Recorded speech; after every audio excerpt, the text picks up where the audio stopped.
How do you view what Snowden has done?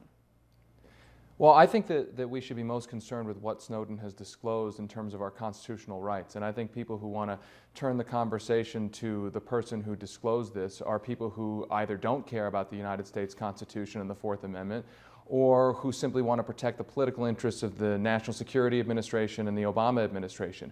I think what should concern all Americans first and foremost is, why is the United States government, in what could be a potentially criminal and illegal and unconstitutional way, spying and surveilling millions and millions of Americans on an ongoing basis? And I think any effort to change the conversation away from that potential crime against millions and millions of people, and to a question about the person who's disclosed the crimes, is an attempt to say that people who expose potential crimes are the real criminals. It's an attempt, in a sense, to create an Orwellian definition of crime. And I know you talk a lot about the Constitution, specifically the Fourth Amendment, and I want to get to that in just a moment, but let me just get a yes or no from you, David. Do you see him as a hero? I see, look, I think we have to find out all of the disclosures, whether they were done properly, whether they were done with national security in mind. But I think that whistleblowers in general, we need them, and they are heroes. General, you disagree? I do.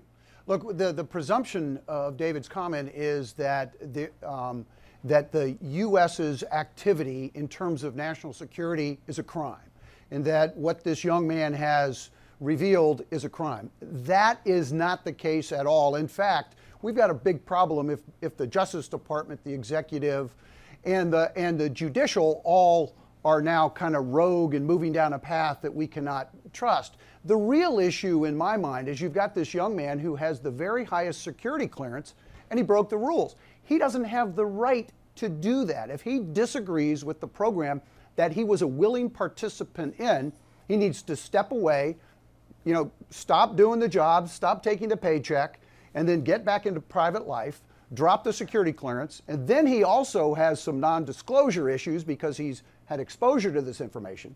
But he has a right at that point, he has every legal protection of the world to raise his hand and say, look, let me discuss this in terms that I can and tell you what I am thinking as a private citizen. He can't do that when he's totally embedded in the program, which he was. I want the two of you all to have this conversation. Let me just play just for a viewer a little bit more of this Guardian interview where you hear Snowden basically saying he could be revealing more and that he could have sold the information he has. Here he was. If I had just wanted to harm the U.S., that you could shut down the surveillance system in an afternoon.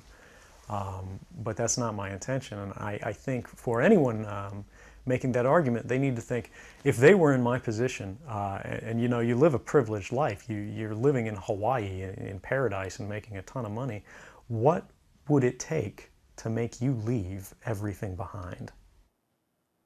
And now he has, and David, to your point, sort of the concluding argument you make in your Salon piece is that the government, the U.S. government, asks its Americans when they see a possible crime being committed, what do they say? It's see something, say something. And your point is that he did exactly that.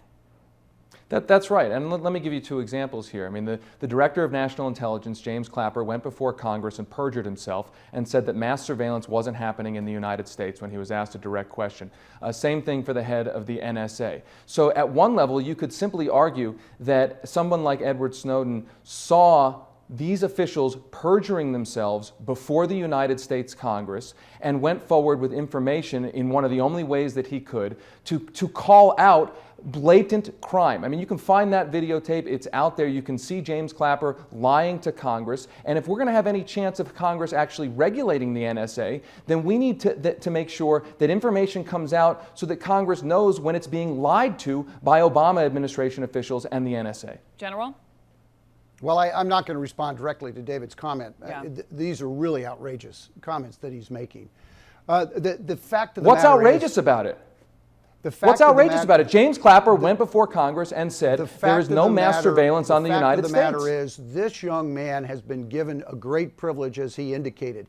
And now we're supposed to hold him up as a great savior of the nation because he didn't reveal all. Frankly, he didn't have the keys to the kingdom. He was a very significant piece because of the clearance. He has a very significant access, and he's a very significant piece of this overall apparatus that exists to try to protect our national securities. And this isn't blatant data mining. This is what's known as traffic analysis, pattern analysis, that entities talk to entities, and there are relationships among those entities. It doesn't get into the content of that data. And if there was a U.S. citizen involved, or the presumption that there was a U.S. citizen involved in this, you'd have to go to the FISA court to get yourself a court order so that you could mine that data very, very specifically. Okay. And that's not the case here. Gentlemen, we're going to leave it there. David Sirota and General Spider Marks, thank you very much.